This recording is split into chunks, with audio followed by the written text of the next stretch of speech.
Electricidad. Todos sabemos que si enchufamos un electrodoméstico a la red domiciliaria, es decir, al enchufe de nuestra casa, vamos a extraer de él voltaje. Ese voltaje ingresa al electrodoméstico que tiene una resistencia, que se llama justamente resistencia, porque se resiste o se opone al paso de la corriente eléctrica.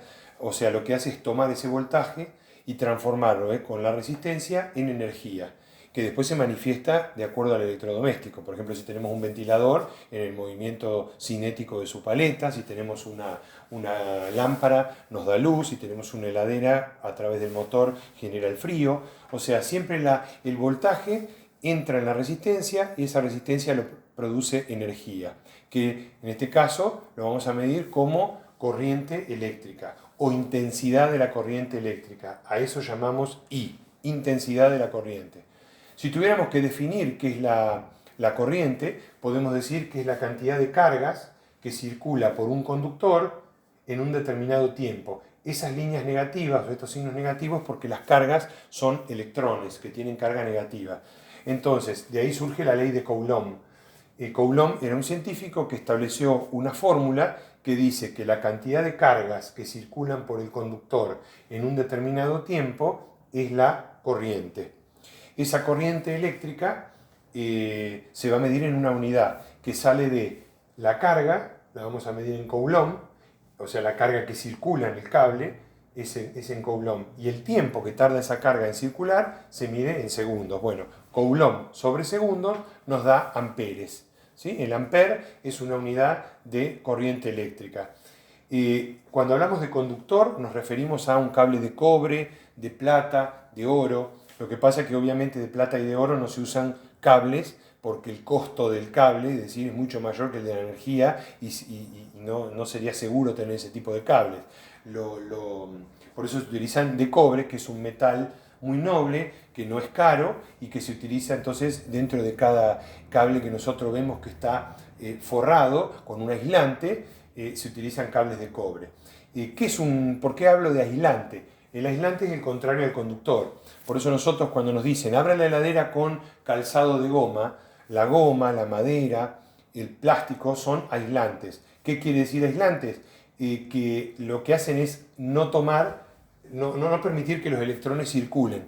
Por eso se recomienda usar ese tipo de calzado. Si yo, por ejemplo, me acerco a una heladera descalzo o mojado y demás, como el agua y los componentes de la sangre son conductores de la corriente y la Tierra es una gran masa de cargas que tiene cargas negativas, la corriente busca llegar al centro de la Tierra lo más rápido posible y lo hace a través del cuerpo nuestro. Por eso mismo nos quedamos electrocutados. Por eso la recomendación es siempre utilizar un sistema de aislante para poder evitar quedar electrocutado. Lo mismo en el tema del domicilio, evitar la sobrecarga, evitar usar zapatillas de esas eléctricas me refiero, usar triples y conexiones clandestinas, hay que evitarlo justamente por ese problema, porque se produce una sobrecarga, eso aumenta la temperatura y eso genera un cortocircuito. Por eso, volviendo a esto, la ley de Coulomb, ya hablamos de las cargas y del tiempo, bueno, también aparece la ley de Ohm. Ohm era un científico que descubrió lo que es la resistencia, es decir, lo que se opone al paso de la corriente. Y de ahí surge la segunda ecuación, que es corriente igual voltaje dividido resistencia. El voltaje es lo que decimos que sacamos del enchufe cuando enchufamos algo. Y la resistencia está dada generalmente por el electrodoméstico que uno enchufa. Entonces, esa relación entre el voltaje y la resistencia, que se mide en volt y se mide en ohm, nos da los amperes, que es la unidad también de corriente. O sea, que cualquiera de estas dos fórmulas se pueden utilizar en función a los datos del problema. Por lo general, la que más se va a utilizar es esta. Esta solo para algunos casos puntuales.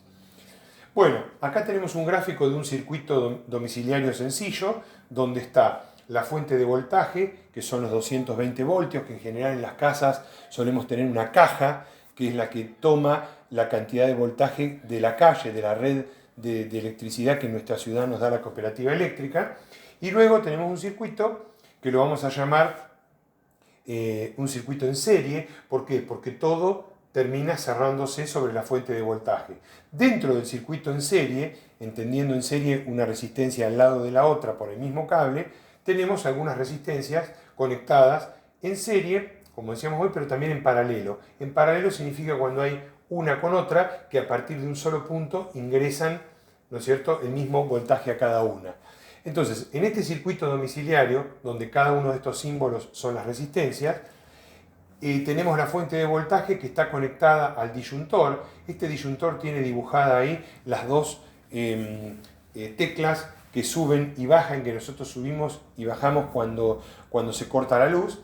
Eso está conectado a la tierra y a su vez debajo de la tierra enterrado suele haber una jabalina. Una jabalina es como si fuera un gran largo de más o menos 1 metro y pico, como una varilla de metal que está tocando el agua. ¿Eso qué hace? Hace una descarga muy fuerte a la tierra. ¿Para qué? Para que si yo, por ejemplo, toco algún elemento que está en cortocircuito, automáticamente ese sobrevoltaje que se produce hace de que esas dos teclas bajen del disyuntor y se corte la electricidad en el sistema.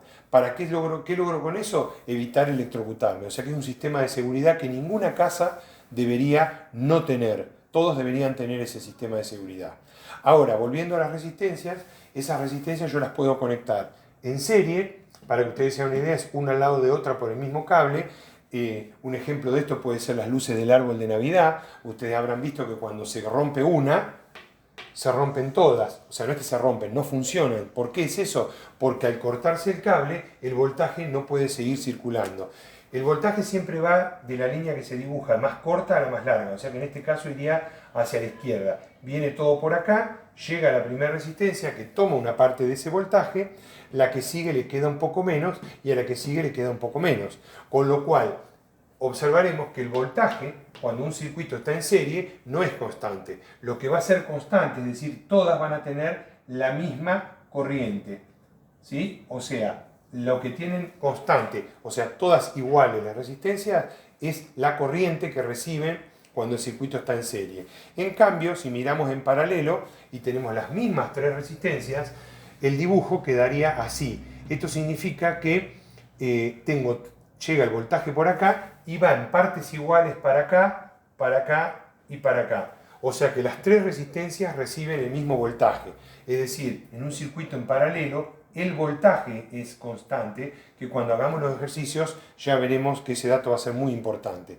Y otra cosa a tener en cuenta es que al recibir cada una su voltaje, si por ejemplo esta resistencia se rompe, las otras siguen funcionando porque le sigue llegando el voltaje. A diferencia de estas, que donde se corta una, a las otras no le llega y de esa manera se corta el sistema completo.